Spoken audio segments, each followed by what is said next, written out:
Efficient action. You must use your thought as directed in previous chapters, and begin to do what you can do where you are, and you must do all that you can do where you are. You can advance only by being larger than your present place, and no man is larger than his present place who leaves undone any of the work pertaining to that place. The world is advanced only by those who more than fill their present places. If no man quite filled his present place, you can see that there must be a going backward in everything. Those who do not quite fill their places are dead weight upon society, government, commerce, and industry. They must be carried along by others at a great expense. The progress of the world is retarded only by those who do not fill the places they are holding. They belong to a former age and a lower stage or plane of life, and their tendency is toward degeneration. No society could advance if every man was smaller than his place.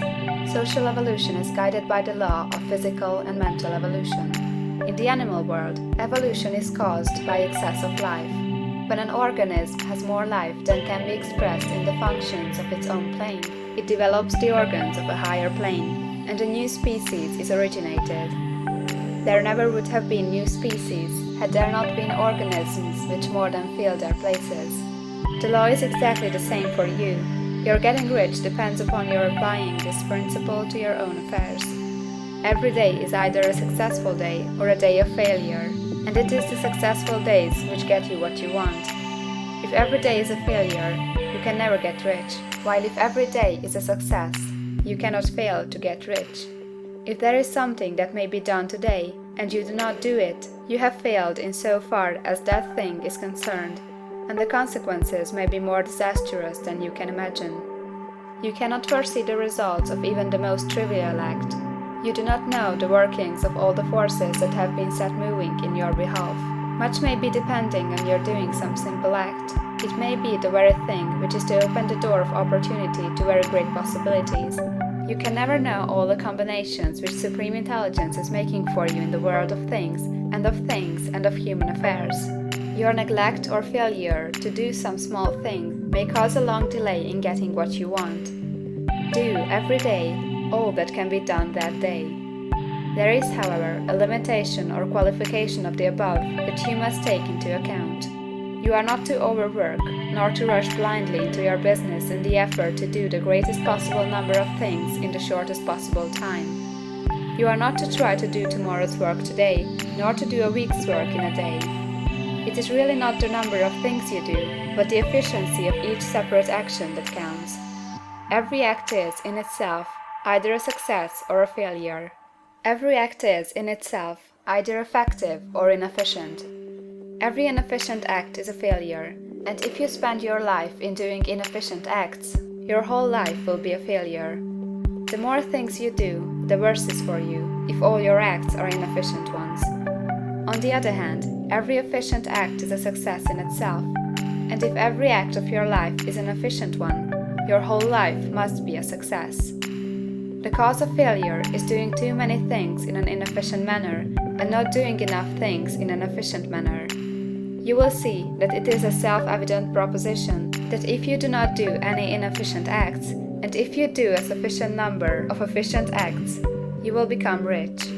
If now it is possible for you to make each act an efficient one, you see again that the getting of riches is reduced to an exact science like mathematics.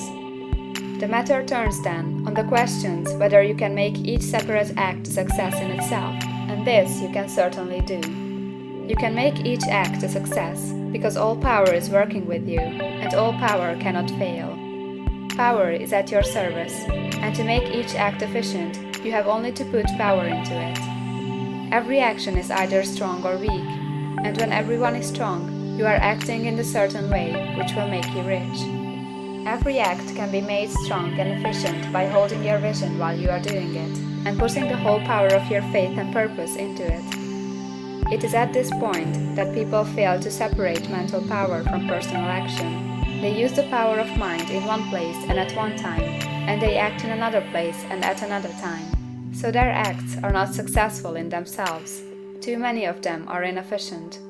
But if all power goes into every act, no matter how commonplace, every act will be a success in itself. And as in the nature of things, every success opens the way to other successes. Your progress toward what you want, and the progress of what you want toward you, will become increasingly rapid. Remember that successful action is cumulative in its results. Since the desire for more life is inherent in all things, when a man begins to move toward larger life, more things attach themselves to him, and the influence of his desire is multiplied. Do every day all that you can do that day, and do each act in an efficient manner. In saying that you must hold your vision while you are doing each act, however trivial or commonplace, I do not mean to say that it is necessary at all times to see the vision distinctly to all its smallest details. It should be the work of your leisure hours to use your imagination on the details of your vision and to contemplate them until they are firmly fixed upon memory.